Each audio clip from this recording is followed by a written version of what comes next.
Hi everyone, so I'm making this video because I am entering into higher stages than stage Topaz. Stage Topaz is level 13 in the spiral dynamics model. And I was just listening to a video about schizophrenia. And I realized how important this topic is because people don't realize the overlapping nature of mental illness and higher states of consciousness. Higher states in general. And when we say higher states, we mean the ability to tap into things that are not of this world and are fundamental to this world, meaning they're in other dimensions.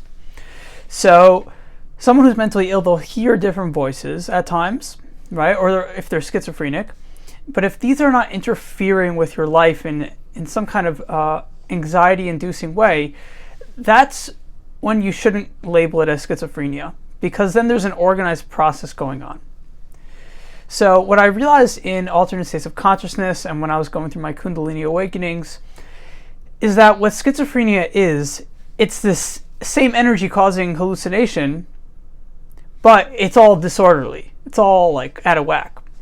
And when you grow too quickly, like you maybe take psychedelics and you just grow really fast that your brain can't keep up, then things are all disheveled. The energy systems, the chakra systems, the circadian rhythm, the various fluxes of energy that keep your body in a nice rhythm, they're not functioning as well.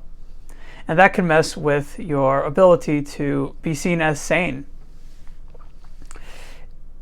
Now, this also explains what mental illness is. Mental illness is if you have an out of whack energy system, then you will be perceived as mentally ill. But not only that, you'll have visions in a way that are just way too difficult to structure. So I've been having visions, and I've been having visions of actual scientific mechanics that quantum physicists are probably going to use someday. I'm learning science by studying the visions. So most people are not saying, oh, you had a vision, schizophrenic person? Why don't you tell us about it and see if we can learn something in science? No one's saying that because it'll feed into the quote-unquote delusions. So the answer to the riddle here is the visions are not delusions. They're real, they're tangible, there's meaning to it. The problem is if the energy centers are all out of whack, the schizophrenic person, the person whose energy systems are all over the place, may misconstrue and say, they're out to get me. I had a vision in the bathtub of all these eyes look at me, just like a Alex Gray painting. So a person who's schizophrenic may say, I'm being watched by everyone, everywhere. No, it's rather, you're realizing that you are the third eye. The third eye is inside of you over here, and it's also outside of you. And it's just reflecting back. And everything is you looking at you. So that concept, which could be experienced in visions, was probably misdiagnosed or probably misunderstood or not capable of being factored in as a non-mental illness related vision. So that pretty much sums up a large portion. That the visions you have are going to be more organized if you grow slowly and you don't gaslight yourself and you're in a community where other people are not gaslighting you. So those are very important. And people who are schizophrenic, oftentimes they have certain anxieties and needs that are not being met, and it creates a weird fluctuation of energy and current that's not conducive for the body's calm rhythm and flow. And that lack of calm is what's causing the energies to go into the brain in a way that's a little bit over-exaggerated, and that could make it difficult to handle. But a lot of these schizophrenic people are probably having visions of the future and visions of things that we can learn from. And we're gaslighting them because they have this category of mental illness. So my advice is to take those visions seriously, but don't encourage them to just get lost in it when they need to moderate the spiritual side of their mind.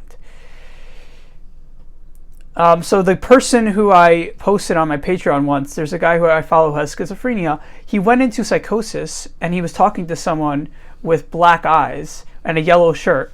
And a date, was it a yellow shirt? It was a gold shirt. Something like that. Basically someone who had empty eyes. And I couldn't help thinking, maybe that was me because I posted empty gold eyes. So maybe not. Maybe I'm pushing it. I need more evidence. But what I do know is he said, I don't want to do it. I don't want to do it. So he's clearly talking to a part of the subconscious in that altered state of consciousness. And really what's going on a fundamental level is there's different parts of the psyche. And in these states of psychosis, different parts of the psyche are acting out the voices that are always going on, but it manifests in voice sometimes. So he was manifesting an underlying thing about one part of the psyche saying, I don't want to have to do that particular deed, it's annoying for me, I don't want it, right? And so that conversation went on in his state of psychosis. Now exactly what was the thing? It could have been that very thing of going through psychosis. I don't want to make my body go through psychosis, but he was doing it as he was saying. It could have been many things. I don't know. I have to study it and look at what was going on at the time. But the point here is that psychosis and schizophrenia, mental illness, so much deeper than people think, so complicated, and it's a shame that people gaslight these people, because as long as they're not a danger to themselves and others, you should actually try to understand it foundationally. What might be going on with the esoterics in mind, with the unseen matters in mind.